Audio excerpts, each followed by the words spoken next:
शिवसेना उद्धव बाळासाहेब ठाकरे पक्षाच्या प्रभाग क्रमांक 4च्या अधिकृत उमेदवार प्रिया बसवंती यांनी आपला उमेदवारी अर्ज दाखल केला आहे। शिवसेना उद्धव बाळासाहेब ठाकरे पक्षाच्या अधिकृत उमेदवार प्रिया बसवंती यांनी प्रभाग क्रमांक 4 क सर्वसाधारण महिला या वर्गातून आपला उमेदवारी अर्ज दाखल केला आहे। सोमवारी त्यांनी पक्षाकडून एबी फॉर्मसह आपला उमेदवारी अर्ज दाखल केला। यावेळी प्रसार माध्यमांशी बोलताना प्रिया बसवंती म्हणाल्या की प्रभाग क्रमांक 4 हा शिवसेना उद्धव बाळासाहेब ठाकरे यांच्या नावाने ओळखला गेला पाहिजे। नक्कीच येथून शिवसेनेचाच उमेदवार निवडून येईल। उद्धव बाळासाहेब ठाकरे पक्षाकडून प्रभाग क्रमांक 4 येथे सर्वसाधारण महिला क यातून मला उमेदवारी मिळालेली आहे।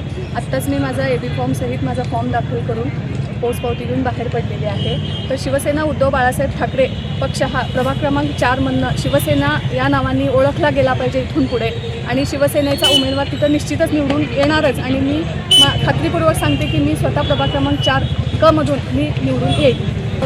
त्या ठिकाणी जे बाहेरनं जे परचेस करणारा व्यापारी वर्ग ठाकीगल्ली सराफ बाजार हा जो आहे सोलापूर जिल्ह्यामधलं चांगलं मार्केट आपल्या इथं आहे। तर जे वाहनांची कोंडी होते त्याच्यासाठी प्रथमतः महानगरपालिकेच्या माध्यमातून मी पार्किंगची सोय माझ्या प्रभागामध्ये करून देऊन तिथली वाहतुकीची समस्या सोडवण्याचा प्रयत्न करणार। उमेदवारी अर्ज दाखल करताना शिवसेनेचे पदाधिकारी, कार्यकर्ते आणि समर्थक मोठ्या संख्येने उपस्थित होते।